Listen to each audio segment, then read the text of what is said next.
My family has made me the designated driver every New Year's Eve since I was 19. This year, I said no, and now I'm starting to see their true colors after saying no just once. Posted by you/assignment United 2745. Hey Reddit, I, 26F, need some serious perspective.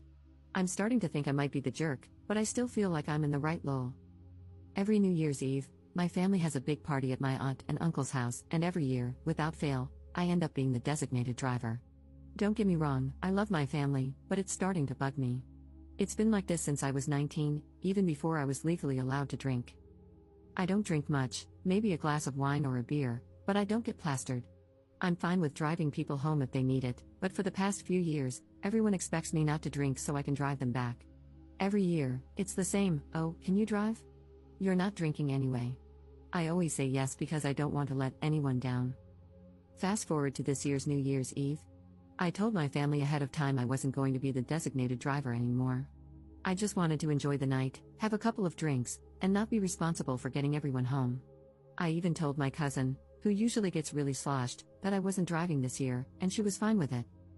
When I got to the party, it was the usual chaos, people drinking, laughing, and having a good time. I was enjoying myself, but around 11, my cousin came over and asked if I was ready to drive everyone home. I reminded her I wasn't driving tonight, I was here to enjoy the party. She looked at me like I was crazy and said, "Come on, you always drive.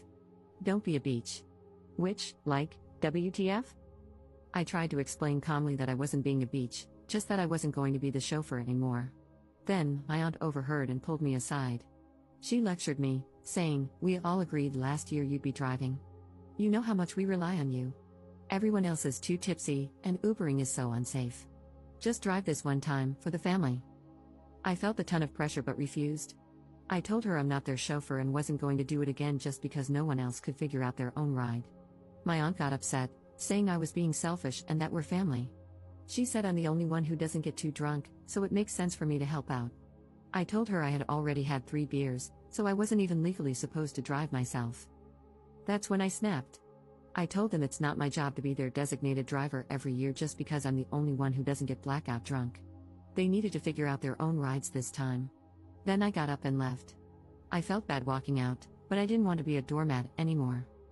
I spent the rest of New Year's Eve at home, watching Netflix and eating leftover pasta with my boyfriend. My family texted me, calling me dramatic and selfish, saying I ruined the night. They said I was being super sensitive and that everyone was disappointed in me. Everyone's demanding an apology out of me now. And by the way, I got home perfectly safe by Uber. But anyway, Reddit, am I the jerk here? Relevant comments. Commenter. You are not the jerk. Your family is gross. But why didn't your boyfriend spend New Year's Eve with you? Ops response. He's a nurse and had a shift that overlapped with the party.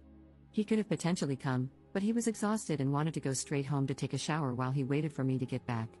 Another reason I didn't want to be the designated driver was that I didn't want to stay out too late because I wanted to see my boyfriend. Commenter 2.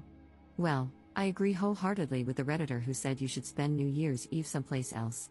What your auntie did was incredibly entitled and disrespectful. Clearly, you did not agree to be the driver. She and your other drunk relatives decided that you would be the driver. If you're going to celebrate New Year's Eve with them in the future, you need to cut the cord and be absent for a few years so that they can figure out how to handle this without you and without treating you like their paid chauffeur. Ops response. I agree, but at the same time, I feel like this is tearing a hole between me and my family, and that's the last thing I want. My sister was on my side after hearing both sides of the story.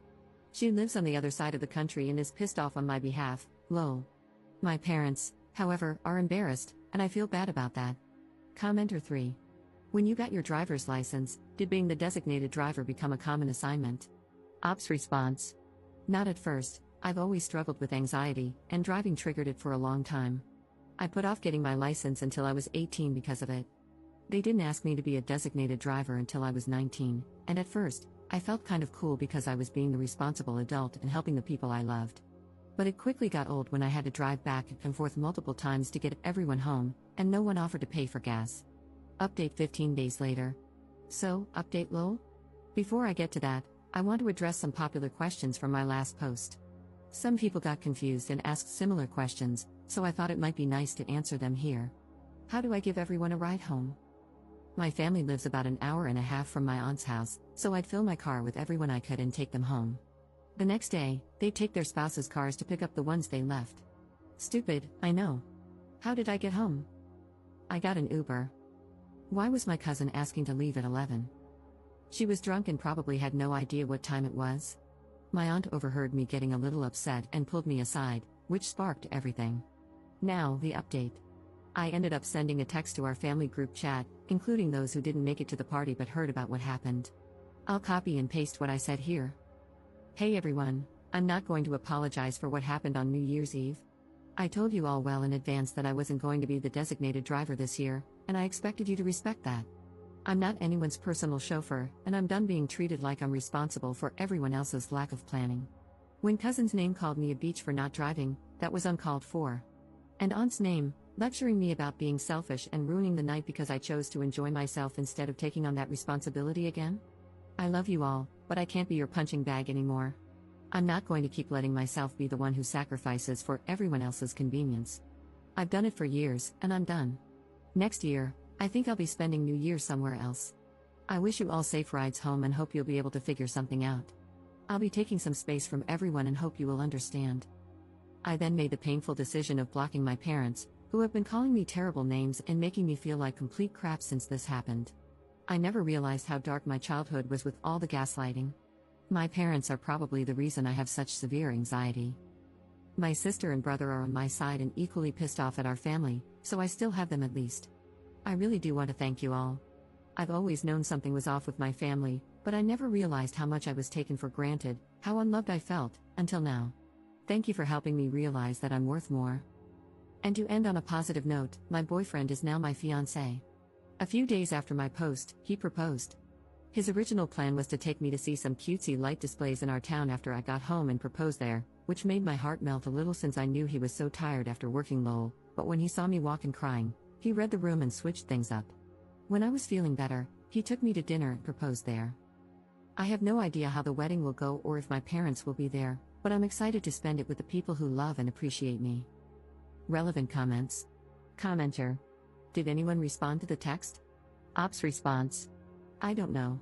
I blocked everyone who went to the party or asked me to be the designated driver, and then I removed myself from the conversation. Commenter 2. Wow, first off, congrats on the engagement. It sounds like your fiancé is a keeper, he's got that perfect read the room and propose when the vibes are right energy. Honestly, your text to the group chat was iconic. That's some real main character energy right there, setting boundaries and refusing to be everyone's unpaid Uber anymore. I'm glad you stood your ground. You deserve better than being treated like a backup plan for their poor planning. The fact that your parents doubled down with the gaslighting just proves you made the right call by blocking them for now. That's a tough move, but it sounds like you're finally putting yourself first, and that's huge. And shout out to your siblings for having your back, sounds like you all are the real MVPs of the family. As for the wedding, focus on the people who truly support you. You've already got your siblings and fiancé in your corner, and that's a solid squad. The rest can figure themselves out. You're starting this new chapter surrounded by love, and honestly, that's all that matters. Ops response. He's the best, he's always had my back with my family. He wanted to come with me to the party to support me because he thought they might act up, but I knew he'd be tired after working, so I told him not to worry about it. He also helped me write this post and has been reading all of your comments, lol, and he says hi. Commenter 3. Congratulations on everything. Please let your parents know that they are uninvited to your wedding until further notice. You don't want to hear from them because their behavior was atrocious, and you will no longer tolerate any disrespect. Ops response. They don't even know we're engaged. I posted it on my Instagram, but they no longer have access to that or my number.